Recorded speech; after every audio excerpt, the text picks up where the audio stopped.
নমস্কাৰ বন্ধু বান্ধৱীসকল, Assamese edu হাবলৈ আপোনাক স্বাগতম জনাইছোঁ। আজি আমি জিঅ'গ্ৰাফীৰ 15টা অতি গুৰুত্বপূৰ্ণ প্ৰশ্ন লৈ আহিছোঁ, যিকেইটা যিকোনো প্ৰতিযোগিতামূলক পৰীক্ষাত খুব সঘনাই আহি থকা দেখা যায়। আপুনি যদি প্ৰতিযোগিতামূলক পৰীক্ষাৰ বাবে প্ৰস্তুতি চলাই আছে, ভিডিঅ'টো স্ক্ৰিপ্ট নকৰাকৈ সম্পূৰ্ণকৈ চাব। আৰু আপুনি যদি মোৰ চেনেলটো নতুনকৈ চাইছে, চেনেলটো ছাবস্ক্ৰাইব কৰি ল'ব আৰু কাষতে থকা বেল আইকনটো বজাব নাপাহৰিব। আজিৰ এই ভিডিঅ'টো আপুনি 10জন বন্ধুৰ মাজত শ্বেয়াৰ কৰি দিব বুলি আশা ৰাখিলোঁ। আহক আমি এতিয়া প্ৰশ্নকেইটা চাই লওঁ।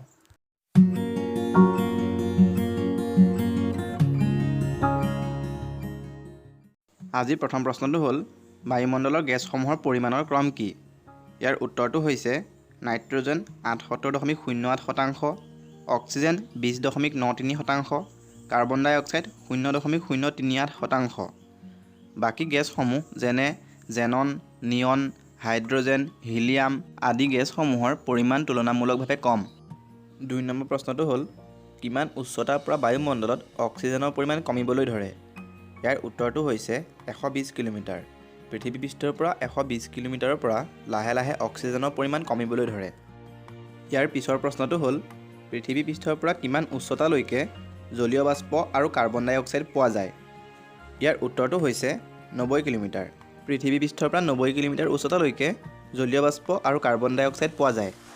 4 নম্বৰ প্ৰশ্নটো হ'ল, ওজনৰ একক কি? ইয়াৰ উত্তৰটো হ'ল, ওজনৰ একক হৈছে ডবছন। 5 নম্বৰ স্থানৰ প্ৰশ্নটো হৈছে, বায়ুমণ্ডলৰ কোনটো গেছ প্ৰত্যক্ষভাৱে গ্ৰহণ কৰিব নোৱাৰি? ইয়াৰ উত্তৰটো হ'ল নাইট্ৰজেন।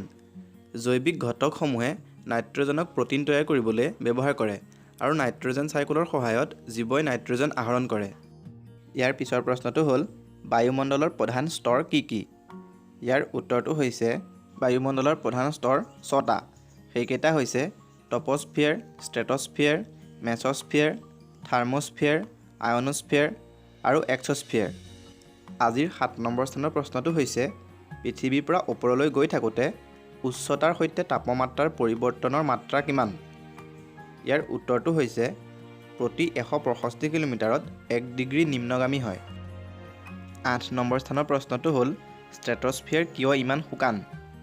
ইয়াৰ উত্তৰটো হৈছে, জলীয় বাষ্পৰ পৰিমাণ ষ্ট্ৰেট'স্ফিয়াৰত কম থকাৰ বাবে ষ্ট্ৰেট'স্ফিয়াৰ শুকান। ইয়াৰ পিছৰ প্ৰশ্নটো হ'ল, ওজন বায়ুমণ্ডলৰ কোনটো স্তৰত আছে? ইয়াৰ উত্তৰটো হৈছে, ওজন বায়ুমণ্ডলৰ ষ্ট্ৰেট'স্ফিয়াৰত আছে। 10 নম্বৰ স্থানৰ প্ৰশ্নটো হ'ল, বায়ুমণ্ডলৰ আটাইতকৈ শীতল স্তৰ কি? ইয়াৰ উত্তৰটো হৈছে মেছ'স্ফিয়াৰ। মেছ'স্ফিয়াৰ বায়ুমণ্ডলৰ আটাইতকৈ শীতল স্তৰ। ইয়াৰ পিছৰ প্ৰশ্নটো হৈছে, বায়ুমণ্ডলৰ কোনটো স্তৰত উল্কাপিণ্ড জ্বলি যায়? ইয়াৰ উত্তৰটো হৈছে মেছ'স্ফিয়াৰ। মেছ'স্ফিয়াৰত উল্কাপিণ্ড জ্বলি যায়। 12 নম্বৰ স্থানৰ প্ৰশ্নটো হ'ল, আয়নোস্ফিয়াৰ কিহেৰে গঠিত?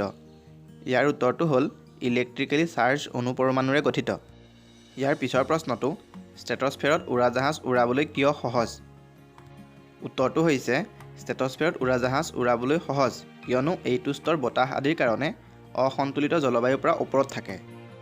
14 নম্বৰ স্থানৰ প্ৰশ্নটো হৈছে, বায়ুমণ্ডলৰ কোনটো স্তৰত উৰাজাহাজ উৰুৱা হয়?